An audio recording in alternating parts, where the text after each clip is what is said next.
Hello everyone, welcome to Nerd Mela. This is Brahmavadini and I have with me Shekhar. Hello. Today we will be talking about the rise of populism around the world and how it is changing the political order. For this, we first have to know what is populism. Populism, very simply, is a political approach that strives to appeal to ordinary people who feel that their concerns are disregarded by established elite groups. Some of the populist leaders in our times are Narendra Modi of India, Donald Trump of United States, Turkey's Recep Erdogan, Brazil's Jair Bolsonaro, and Rodrigo Duterte of Philippines. What is interesting is that the last decade or so has seen a sudden rise in populism. But populism is as old as democracy itself. Populist leaders now govern countries with a combined population of almost 2 billion people, while populist parties are gaining ground in more than a dozen other democracies. Since we have understood that populism is not new, the problem at the moment is not that it is rising, it is more to do with the fact that there is no credible opposition to it. And the idea behind populism is that they emphasize that there is a section which is called the people and it is against another section which is the elite. So if we look at the populist leaders of our time, we can see that they also rose to power on this narrative. And to understand populism better, we'll have to take a look at the populist leaders of our time and see what they have promised. Yeah, what was it that led to their rise? Yes, first of all, PM Modi came to power by offering an alternative to the corrupt politicians that had been ruling India and fleecing the poor population. Even Trump in the US rode to power by building the narrative that he is speaking for the white working class people and about taking jobs from the immigrants and giving them to the Americans. That was the basis of his whole the Make America Great Again campaign. So is there a common pattern between all these populist leaders? Yes, and if you look at it, that the emergent leadership is a backlash against the world wave of left-dominant politics everywhere, especially after 1979 and 80s. The then leaders have now become elitist and detached from common people. And the people that are in power now are those and belong to those parties which have not held power for a long time. Of course, most of them are right-wing politicians. And you can take the examples of countries like Turkey, India, US, and Greece. The other common feature is that populists consider the population as a single homogeneous unit. Yes. And it is also seen that populism is accompanied by nationalism, which puts nation first and is against the idea of globalization. And that is because populists see globalization as a phenomenon harming the weakest, unskilled population. But it is also very interesting to see that populist leaders who are nationalistic and anti-globalization often come together on the global stage to show a sense of camaraderie. Yes, you can take the example of Modi and Trump or Recently, Benjamin Netanyahu and Narendra Modi. So now we have understood what populism is. The next question that comes up is that is populism bad? That is a tricky question to answer. We can take the example of Saddam Hussein, a populist leader from Iraq. In 1968, he was seen as a modern ruler by the West and was exalted for ushering in human rights and women's rights. Then the Saddam Hussein government started murdering opposition leaders and minorities. Ultimately, the US intervened undemocratically, which led to the current state of Iraq. And closer home, we have the example of mass banking during the Indira Gandhi government. Here, populism caused a drain on wealth and also led to the sorry state of banks in the 1990s. Then more recently, we have the example of Modi government's move to demonetize big currency notes. And for this, there was just a 4-hour notice period. Yeah. It caused a lot of suffering, especially amongst poor people and farmers. And it even led to the loss of life. Yes. And this is a great example to show Modi's populism. Because despite the hardships, it was Modi's narrative that this move was necessary to curb corruption. People agreed to face short-term hardships if they saw it as a means to punish the corrupt. Yes, and now there is even statistical evidence to prove that neither did the move rein in corruption, nor did it help India transform into a digital economy, which was the other motive of this move as per the government. Yes, and in all these examples, there is a striking similarity, which is the lack of opposition or the voice from the other side. And this is what is happening in the global stage as well. In almost all the countries where populism is on the rise, there is a lack of leadership that brings an alternative to populist politics. And as a result, these so called anti populist leaders are not strong enough to dismantle this new global political system. Here we have to ask, what do the anti populists stand for? What the anti populists stand against, firstly, is the basic ideology of dichotomy that populists believe in, which is the elite versus the people. Anti populists label this as a false way to divide society. Then also, anti populists are against this idea of populists that we have discussed earlier as well, that a society is a homogeneous group of people, because a society actually consists of very different types of individuals with their own respective characteristic cultures, languages and traditions. It is not a homogeneous section. Yes. And another thing that the anti populists stand for is the responsibility in politics. They believe that one should not promise things which are not deliverable. You can take the examples of the 15 lakh in bank accounts here in India or the wall across the Mexican border in US. Right. There is also the stand on free market and movement of people. Anti-populists give importance to the role played by transnational organizations in global politics. Here it is important to mention India because India bucks the trend in this case, as Narendra Modi government is neoliberal and pro-market despite being populist. Yes. And coming back, anti populists are also of the idea that politics should be about reaching a clear consensus through a democratic and civil process. So now that we have understood what anti-populists stand for, it is time to answer the earlier question, is populism bad? What are the problems that arise out of it? Yes. Firstly, there is a polarization which causes disbalance and is a poor representation of minority liberal opinion. The whole idea of elite versus people polarizes everybody in a society. Yes. And we can see that any argument against the ruling government is termed anti-national. Then the now infamous Desh ke Gaddaro ko comment, there is an idea of labeling dissent as extremism and calling for extreme measures against those who dissent. Then this sentiment, this anti-globalization sentiment and trade wars also harm the world growth prospects. We can see that India, even though not directly involved, suffered consequences of the US-China trade war. Yes, and because of populism, we can see that there is a propagation of an us versus them narrative, which creates an anxiety in society and fosters xenophobic tendencies among general public. And the best example of this would be the Delhi violence that Hindutva goons reacted to the call of violence in large numbers and very quickly. Then there is also the environment of cultural policing within Yes. countries, and an example of this would be the new push for the anti-abortion movement in the United States. And in India we have the example of the arrest of an Assam professor by police for in quotes insulting Sanatan Dharma. Yes. And the ABVP members who had complained against him, they had said that he is not a proper Hindu as he does not have idols at his home. There is also an increased warmongering that happens. You can take the example of India and Pakistan, where a country like Pakistan has been presented as an enemy state and used during elections to rally up support. So the next question that comes up is that if there are so many visible problems that are causing a wedge in the society, why have the anti-populists not been able to counter the populist leaders? Yes. The first reason would be that anti-populists in general are undergoing a crisis on the ideological front.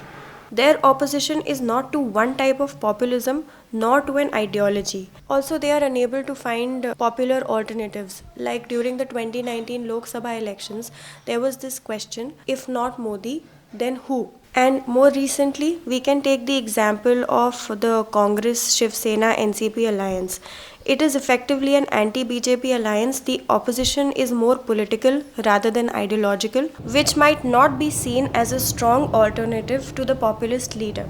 And similar was the problem with the so-called alliance that all the parties were trying to forge against Modi ahead of the 2019 elections. But in the end, we saw that they could not come to a consensus on even very basic issues. So basically, what we can understand is that anti-populism as of now is a mix of several different types of ideologies that is perceived to be sort of temporary in form, and like I mentioned before, does not encourage confidence in people. And as you mentioned, since it's a political opposition, often these anti-populists adopt policies of their opponents, be it Congress taking up the soft Hindutva stance or the Aam Aadmi Party after the second win in Delhi in the response to the Delhi riots. And we can see in India as of now, there is no one to defend the ideas of secularism. And it is only public protests that are helping secularism establish its relevance in politics. And this is not just in India. Several global leaders, such as in Australia and Netherlands, are taking up softer anti-immigration stance to ward off populist politicians. With this, they have short-term gains, but in the long term, they allow the populist leaders to gain ground and even dictate politics. And by doing these things, anti-populists in fact themselves end up kind of becoming people they were opposed to in the first place. And eventually, there is no one defending the other end of this value spectrum, as a result of which many social groups suffer. Then there is the tag of elitism. The people in the last few decades have become wary of the continued status quo as politics, and the leaders who, due to their years in power, have become elitist and unheeding to those on the ground. Thus, the distance from the people has led to a lack of appeal. And the example of this would be the political dynasty in India, the Nehru-Gandhi family. How there is a perceived distance from the people and latent resentment among a large section of society. Even in the United States, there was a call for outsiders to take over Washington. And the political base of several populists around the world has been a common opposition to elites, be it in the United States, like we've mentioned, or India, or even Brazil for that matter.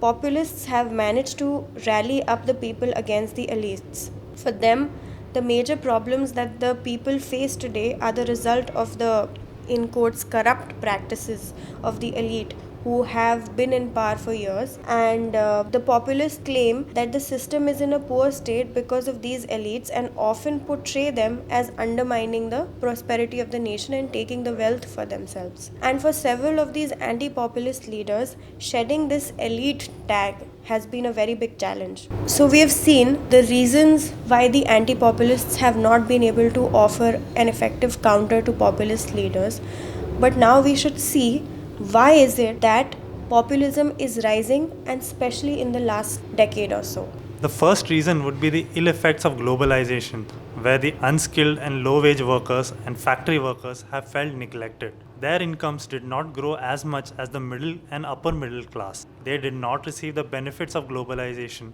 due to lack of proper planning by their respective governments. And naturally, this led to frustration with the political order, and the common people were in want of new ideas that will help them beat poverty. And in this scenario, the populist leaders came and offered a new narrative against the ruling dispensation, and it resonated with people. And then there is also a changing multipolar world, as countries like India and China are growing and becoming important in geopolitics. Developing countries on the path to growth want to assert themselves through nationalism. And at an international forum recently, even Foreign Minister S. Jaishankar spoke about westlessness. He spoke about how economic rebalancing translated into political rebalancing.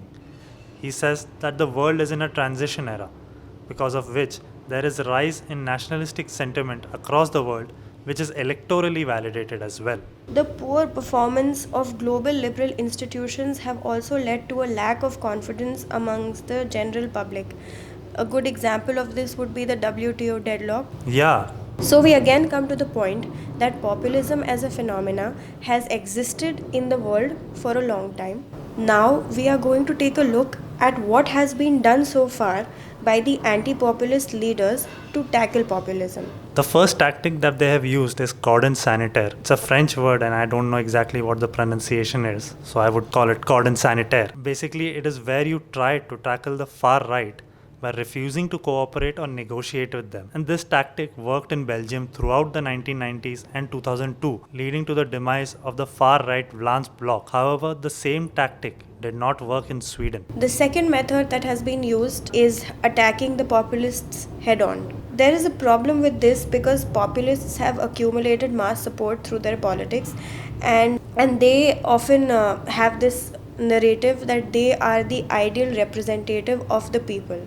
And as a result, when someone criticizes these leaders or attacks them head on, it comes off as an attack on the people and on their identity rather than the leader, which is why it evokes stronger reaction from the public. Yes. More often than not, this attack comes from the so-called elite people that populists have tagged them as, who are seen as the opponents. A good example of this would be the Trump-Hillary Clinton election in 2016, in which the anti-populist approach favored by Hillary Clinton in 2016, which is symbolized by her disastrous comment, the basket of deplorables, which sort of enhanced the feeling of ostracism and victimhood among his supporters, and also bolstered Trump's claims that he is hated by the elite, which only added to his populist appeal. A lot of anti-populists have taken the third path as well. However, there is a problem with this approach.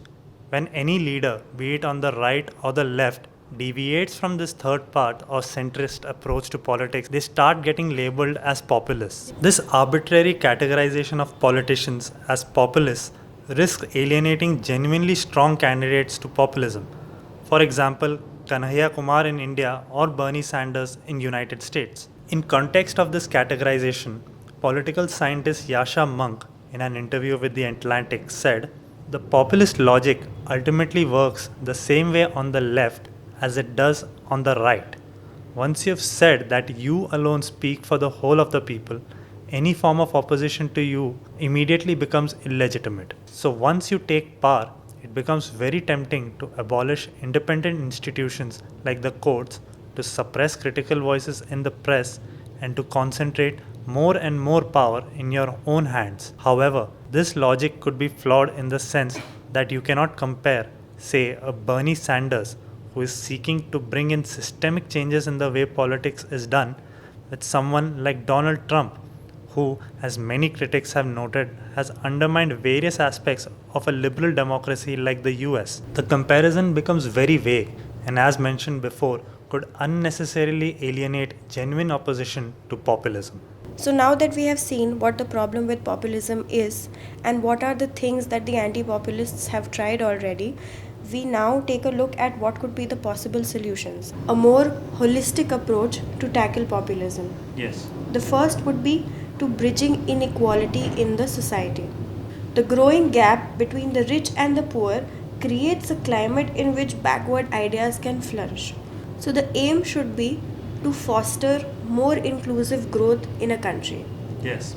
There is also a need to connect with a wide range of people, because what happens is that supporters of populist leaders have a feeling of estrangement from mainstream politics. In their view, a distant establishment no longer represents or even cares about their interests. And we hear too often from elites and intellectuals describing large swaths of population as stupid, robotic, and inherently bigoted or racist. And when it is perceived that the elites have a disdainful outlook towards the people, they often return this favor by not voting for them. Yes. The leaders who are anti-populist should find ways to share basic resources with all the people. This elite versus common people argument should be deconstructed logically. Then the political parties, either existing or emerging, should seek to propose inclusive visions and programs that delivers benefits for all citizens and not just for a section of voters. Yes. And it is also the responsibility of the political party to have a sound ideological base, the one that they truly believe in, and to offer it as the counter narrative to populist leaders. And for this, participatory and deliberative platforms and initiatives such as citizens' assemblies, juries, and forums should be made part of decision-making processes to balance the oligarchic tendencies of electoral democracy. And in this, ignoring unpleasant narratives is no longer an option. Instead, it should be approached head on so that we can balance it logically. Another thing that should be done is that the social media should be regulated and held accountable for damaging a pluralistic, fact based, and hate free political debate in the same way as traditional media. Focus should be on making the traditional media more responsible, encouraging journalists to do their job, and meanwhile also discouraging hate speech on social media. Yes. And finally, civil society organizations that defend human rights and equality should be encouraged, and they should come forward as a united front because they form an essential part of society. Yes, and as a united front, they would be able to tackle the problem of populism in a more effective manner. With this, we bring an end to our conversation. Thank you for watching. Please remember to like, share, and subscribe. If you liked our video or you have any ideas or comments or suggestions, please mention it in the comments below. You can follow us on Twitter and Instagram, the links for which are in the description below. I'm Brahma. And I'm Shekhar. Stay tuned for more. Bye.